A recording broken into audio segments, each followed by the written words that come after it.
हाँ ताहिर भाई, अब हम लोग जुड़ गए।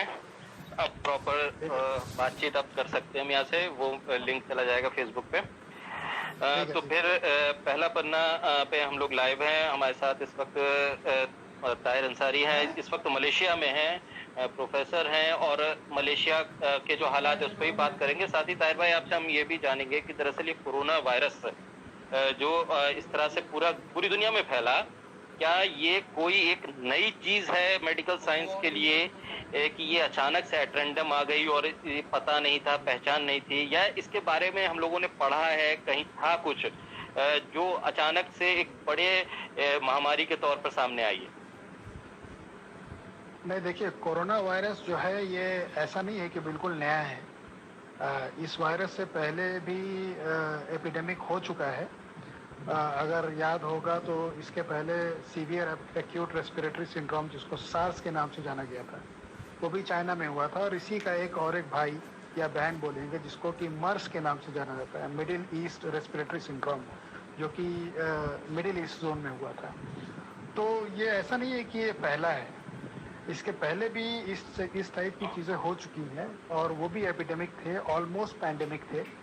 तो लेकिन ये था कि उसके और इसमें फ़र्क ये है कि वो ज़्यादा कॉन्टेजियस नहीं था। ठीक है। और ये जो है ये बहुत ज़्यादा कॉन्टेजियस है। यानी उसमें ये था कि R0 जिसको वैल्यू कही जाती है, तो किसी भी बीमारी की अगर R0 वैल्यू इनिशियली 1 से नीचे रहती है तो उस बीमारी को ख़त्म होने में 2 से 3 हफ्ते लगते हैं। लेकिन अगर किसी बीमारी की R0 वैल्यू 1 से ज़्यादा होगी तो उस बीमारी को ख़त्म होने में टाइम लगेगा। जितनी ज़्यादा होगी R0 वैल्यू, उतनी ज़्यादा बीमारी फैलती जाएगी।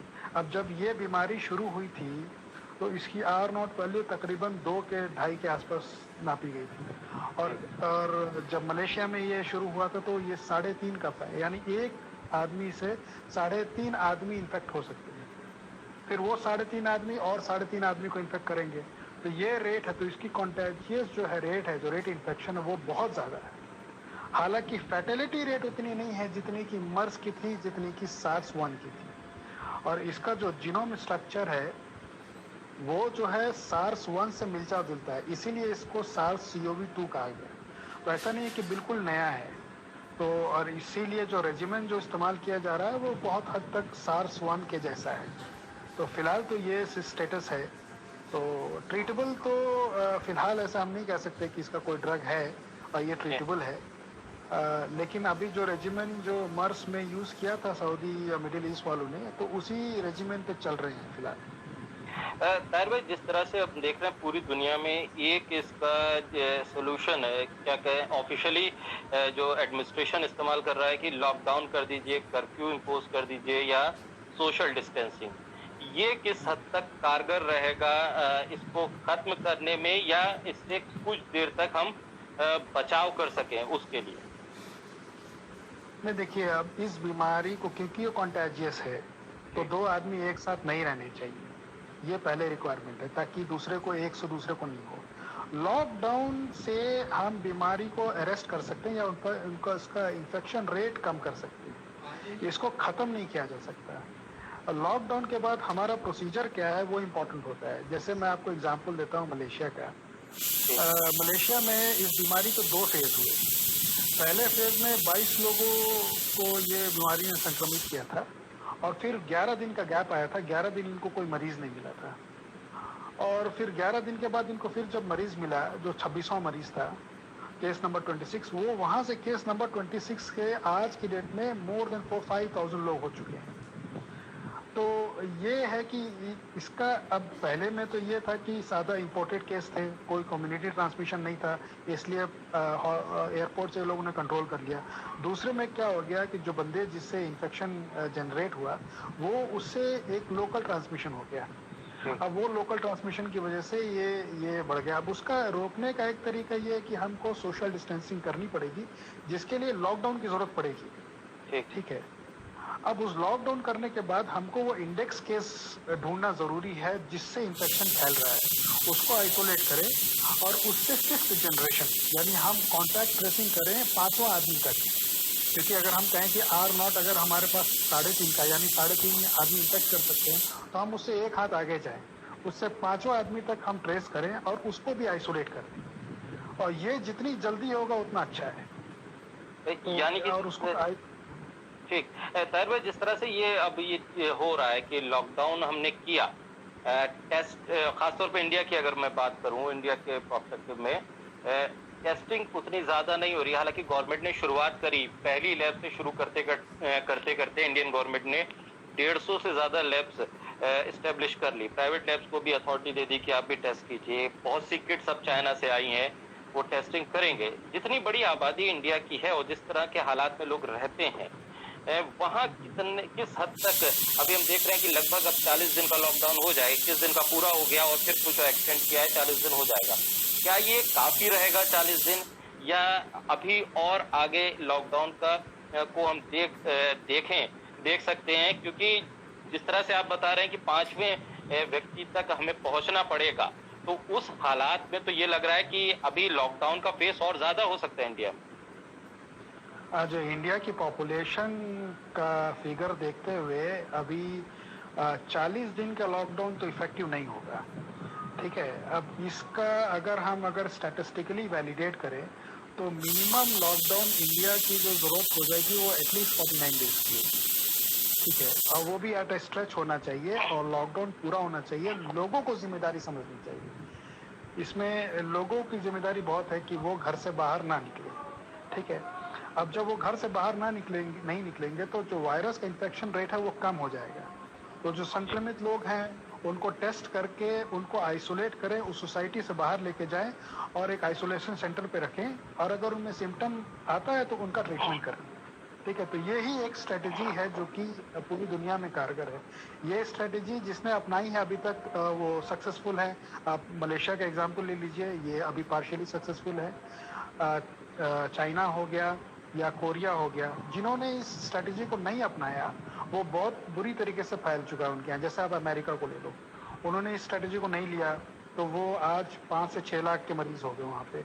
इटली हो गया, स्पेन हो गया, पूरा यूरोप हो गया। उन्होंने लॉकडाउन को किया ही नहीं, उन्होंने अप्लाई नहीं किया। जब अप्लाई नहीं किया तो अब जब इतनी इन्फेक्शन इसके कॉन्टेजियस है तो जाहिर सी बात है ये बीमारी बहुत बढ़ जाएगी, और ये बीमारी बढ़ भी गई। तो अब इसको कंट्रोल करने का यही है, एक तरीका ये है कि इंडिया में भी कि आप लॉकडाउन करें, इफेक्टिव लॉकडाउन करें। जैसे ही लॉकडाउन हो जाता है वहाँ पे जिसके पास भी, जिसके घर में भी अगर किसी के पास सिम्टम्स है तो वो हेल्थ सर्विसेज को इन्फॉर्म करे और उस पूरे घर के मेंबर्स को आइसोलेट किया जाए। और उनका आइसोलेशन करने के बाद 13वें दिन पे उनका टेस्ट करना चाहिए, क्योंकि वायरस का जो इंक्यूबेशन पीरियड है वो 14 दिन का है। तो 13 डे हम टेस्ट करके मालूम पड़ जाएंगे कि ये संक्रमित है कि नहीं। पहले दिन टेस्ट नहीं करना चाहिए क्योंकि टेस्ट किट भी बहुत महंगी है, तो उसको भी हमको प्रिजर्व करना है। तो जो आइसोलेटेड केसेस हैं, जो हाई रिस्क इंडिविजुअल्स हैं, उनको आइसोलेट करके 13th डे टेस्ट करें, और वहां पे अगर पॉजिटिव आता है तो फिर उनका ट्रीटमेंट करें। ताहिर भाई, कुछ केसेस यहाँ इंडिया में इस तरह से भी हुए कि वो उन्हें आइसोलेट किया गया, रिपोर्ट नेगेटिव आई, और उसके बाद जब वो डिस्चार्ज होकर घर पहुंचते हैं तो 24 घंटे के बाद एक बार फिर रिपीट हो जाते हैं वो सिम्टम। तो ये किस तरह से लिया जाए इस वायरस को कि रिपीट कर रहा है वो? नहीं, अगर वो वायरस रिपीट, देखें भाई, अभी तो ये वायरस तो सोसाइटी में है ना, ऐसा तो नहीं कि सोसाइटी में चला गया। तो ये वायरस सोसाइटी में है। जब ये वायरस सोसाइटी में है, वो बंदा अगर बाहर गया तो वो फिर से संक्रमित हो सकता है, उसमें कोई दो राय नहीं। अब उसके रीजन ये होता है कि अभी एंटीबॉडी उसके बॉडी के अंदर वो इतने इक्विप नहीं है कि वापस से जब इन्फेक्शन होता है तो उसको वो रोक पाए। तो इसलिए तो जो सेकंड जो वायरस शेडिंग जिसको कही जाती है, बॉडी के अंदर जो वायरस शेडिंग होती है, तो वो सेकंड इन्फेक्शन बोला जाता है मेडिकल टर्म्स में, या शेडिंग वायरस होता है। तो वो बहुत वीकली पॉजिटिव आता है, उससे इतने घबराने की जरूरत भी नहीं है। अगर कोई बंदा सेकंड पॉजिटिव मतलब नेगेटिव होने के बाद भी पॉजिटिव आ जाए तो वो वीक वायरस होता है और उसको नॉर्मली बॉडी इम्यून सिस्टम अपने आप ओवरकम कर लेगी।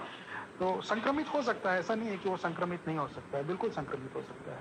ताहिर भाई, ये कुछ चीजें अब ये रिसेंटली कुछ सिम्टम्स में भी चेंजेस देखने को मिल रहे हैं। कुछ रिपोर्ट्स ऐसी आ रही है कि पहले हमने देखा था बुखार, खांसी और सांस लेने में दिक्कत के साथ साथ अब ये है कि कुछ पैरों पे निशान डेवलप होने लगे हैं। कहा यह जा रहा है कि ये कुछ सिम्टम्स में भी चेंजेस आ रहे हैं।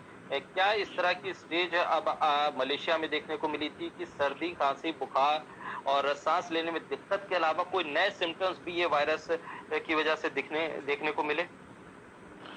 नहीं, मलेशिया में तो ऐसा नहीं है, क्योंकि जो मैंने अभी तक पढ़ा है वो ये पढ़ा है कि इसके 3 स्ट्रेन हैं। तो इस वायरस के 3 सब टाइप हैं। एक तो जो ओरिजिनल था वायरस, उसके बाद से ये म्यूटेट हुआ है। जो मलेशिया में जो ज़्यादातर जो इन्फेक्शन आ रहे हैं वो मेरे ख्याल से वो सेकेंड टाइप के हैं। और इंडिया में अभी 2 दिन पहले जो रिसर्च छपी है कि गुजरात में लैब में उन्होंने तीसरे टाइप की भी आइडेंटिफिकेशन किया है। तो जो मेन सिम्टम है वो तो यही है, सर्दी, सूखी खांसी और बुखार। ये 2 मेन सिम्टम्स हैं। इसके अलावा कई लोगों को ये आभास हुआ है कि उनका टेस्ट बड्स काम नहीं कर रहा है, उनको किसी चीज़ की स्मेल नहीं आ रही है। तो ये सिम्टम्स हैं, अलग अलग लोगों में अलग अलग तरीके के सिम्टम्स देखे गए हैं। तो अब अगर ये पैर में अगर कुछ इस तरह के निशान आ रहे हैं तो हो सकता है ये सिम्टम कुछ नया हो, क्योंकि म्यूटेशन हो रहा है वायरस का। ये वायरस बहुत तेज़ी से म्यूटेट कर रहा है। तो इसीलिए इसका ना तो वैक्सीन आने में अभी टाइम लगेगा और ना ही इसका कोई एंटीवायरल मेडिसिन अभी तक निकल पाया है, क्योंकि इसका म्यूटेशन रेट काफ़ी तेज़ है। ठीक। ताहिर भाई, एक चीज है ये कि इतनी बड़ी आबादी, खासतौर पे इंडिया की अगर मैं बात करूं, हम कैसे आइडेंटिफाई कर पाएंगे 40, 50 या 90 दिन के बाद भी कि ये वायरस अब खत्म हो चुका है? क्योंकि हम अभी उस पैमाने पर टेस्टिंग नहीं कर पा रहे हैं और शायद पॉसिबल भी ना हो पाए, इतनी बड़ी आबादी है और जिस तरह का रहन सहन है, एक छोटे छोटे कमरों में काफी लोगों का रहना है और बहुत से लोग डर की वजह से भी बाहर नहीं निकल रहे हैं। तो ये कैसे आइडेंटिफाई हम कर पाएंगे कि ये वायरस अब खत्म हुआ है या अब इसको हमने कमजोर किया है? देखिए, वायरस तो खत्म नहीं होगा अभी। एक तो ये हम सबको ये जानना चाहिए कि ये वायरस अभी खत्म नहीं होगा, ठीक है। अब इस वायरस को खत्म होने के 2 ही तरीके, या तो इसका वैक्सीन आ जाए और सबको वैक्सीनेट किया जाए, ठीक है, या तो हर्ड इम्यूनिटी हो जाए। जब 50 से 60% लोग इन्फेक्ट हो जाएंगे तो बाकी अपने आप इम्यून हो जाएंगे। तो ये 2 ही तरीका है, ठीक है। अब तीसरा ये कि वायरस को ख़त्म करने के लिए सरकार के साथ साथ पब्लिक को भी साथ देना पड़ेगा। किसी को भी अगर सिम्टम्स थोड़े से भी आते हैं तो उसको खुद को आइसोलेट करना पड़ेगा और उसको ये समझना पड़ेगा कि ये वाकई में ये वायरस इट इज़ डेंजरस, ये खतरनाक है। तो इसको अपने आप ही जो पब्लिक है उसकी अपनी कितनी जिम्मेदारी है, वो कैसे जिम्मेदारी निभाता है, ये इम्पोर्टेंट है। क्योंकि इस वायरस को ख़त्म करने के सिर्फ 2 ही तरीके हैं, आइदर वैक्सीनेशन और या तो हर्ड इम्यूनिटी, बस। और कोई तीसरा तरीका नहीं, क्योंकि दवा है नहीं इसकी। ठीक। ये प्रॉब्लम। और ताहिर भाई, अगर कोई शख्स है उसके अंदर अगर कुछ सिम्टम्स हैं और वो अपने आप को घर में ही आइसोलेट करता है, तो क्या प्रिकॉशंस वो ले? और दूसरा, फर्स्ट लाइन ऑफ ट्रीटमेंट क्या हो सकता है इसका, ताकि इनिशियली अगर किसी को पता चलता है या सिम्टम्स वो फील करता है तो वो उसको इम्प्लीमेंट कर पाए? देखें, अब जैसे इसका तो कोई ऐसा डेफिनेट रेजिमेंट तो है नहीं। तो इसका ट्रीटमेंट सिम्टोमेटिक है। अगर किसी को खांसी आती है, सर्दी है, तो वो खांसी या सर्दी की दवा ले ले, एंटीहिस्टामाइन्स ले ले।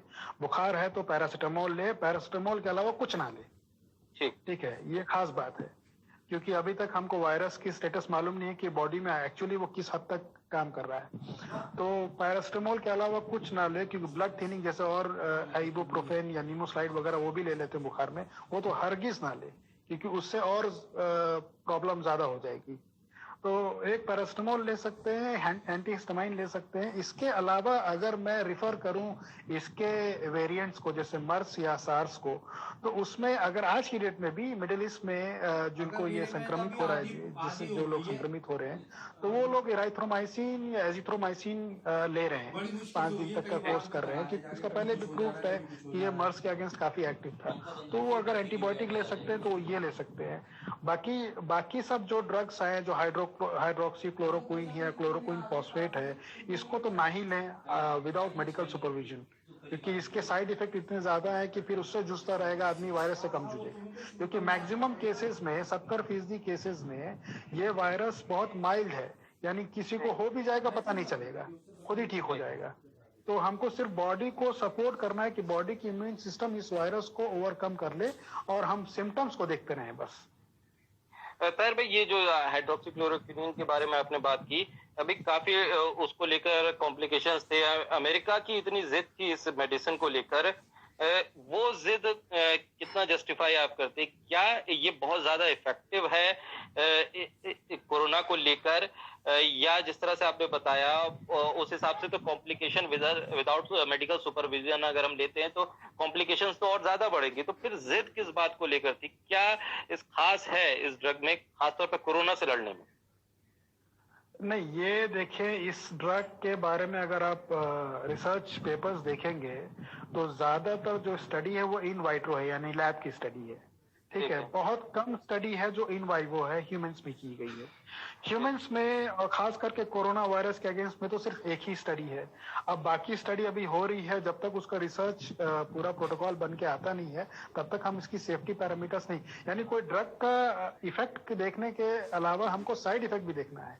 तो जब तक हम इसका पूरा इफेक्ट और साइड इफेक्ट समझ नहीं लेंगे तब तक तो हम समझ नहीं पाएंगे। अब अगर आप अमेरिका के प्रेसिडेंट का स्टेटमेंट सुने या वहां पे जो मेडिकल फील्ड के लोग हैं उनका स्टेटमेंट सुने तो दोनों अलग है।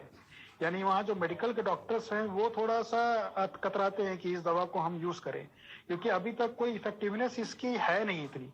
ठीक है, क्लोरोक्विन फॉस्फेट या हाइड्रोक्सी क्लोरोक्विन इन वाइट्रो में बहुत अच्छा रिस्पॉन्स है, यानी वायरस को 70 गुना तेजी से मार सकता है ये। लेकिन जब तक इसकी बॉडी के अंदर, क्योंकि हम अगर कोई अफ्रीकन है कोई इंडियन है, हम सबकी बॉडी भी अलग अलग है, तो ये ड्रग को हमारी बॉडी कितना अडॉप्ट करती है, कितना डाइजेस्ट करती है, ये देखना बहुत इंपॉर्टेंट है।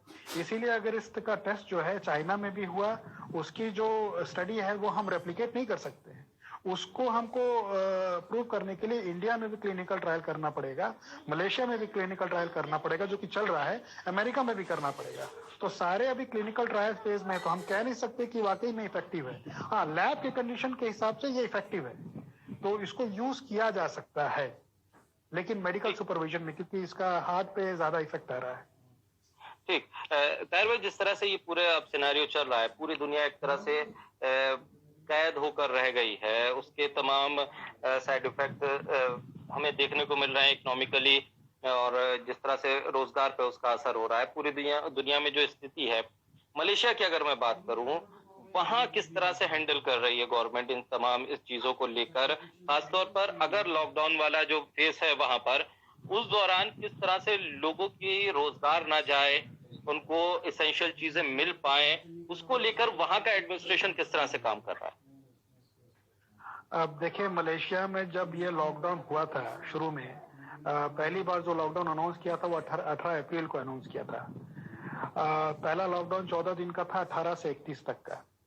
ठीक है, तो जब लॉकडाउन हुआ तो उस लॉकडाउन के 3 से 4 दिन के अंदर एक यहाँ के जो प्राइम मिनिस्टर हैं उन्होंने एक स्टिमुलस यानी अनाउंस किया कि हर गरीब जो लोग हैं जो कि B40 रेंज में हैं, जो गरीब लोग हैं, उनको 600 रिंगित यहाँ के करेंसी में उनको दिया जाएगा, और वो उनको दिया भी जा रहा था कि वो अपना रोजमर्रा की चीजें खरीदें। जो SMEs हैं उनको सपोर्ट करने के लिए गवर्नमेंट ने भी कुछ बेसिक सैलरी स्थापित कर ली है कि जो SMEs के वर्कर हैं, स्मॉल मीडियम एंटरप्राइजेस के, उनकी जॉब ना जाए तो उनको भी गवर्नमेंट सैलरी दे रही है ताकि इंडस्ट्रीज को ज्यादा इफेक्ट ना पड़े।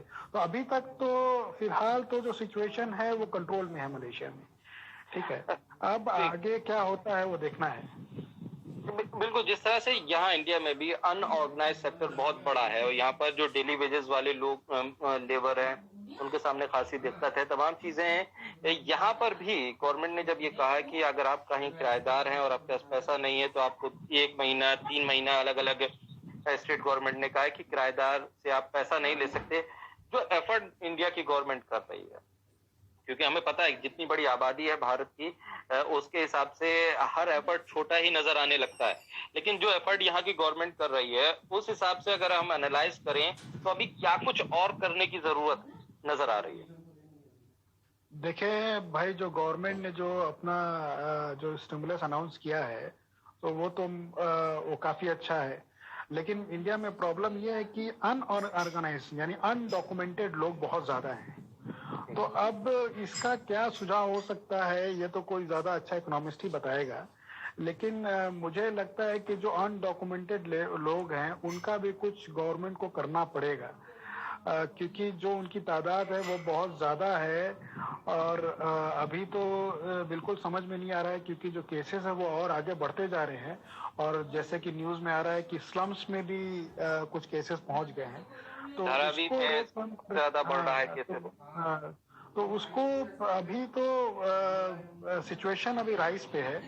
तो इंडिया का सिचुएशन तो मुझे लगता है कि अगर मैं स्टैटिस्टिकली वैलिडेट करूं तो मिड में इसका पीक आने के चांसेस हैं। तो अभी तो ये बढ़ेगा, मई के मिड में फिलहाल आने के चांसेस हैं, क्योंकि रिकवरी रेट इतनी है नहीं। तो जब रिकवरी रेट ज्यादा हो जाएगी और नए केसेस कम होंगे तब तो हम कहेंगे कि पीक आ गया।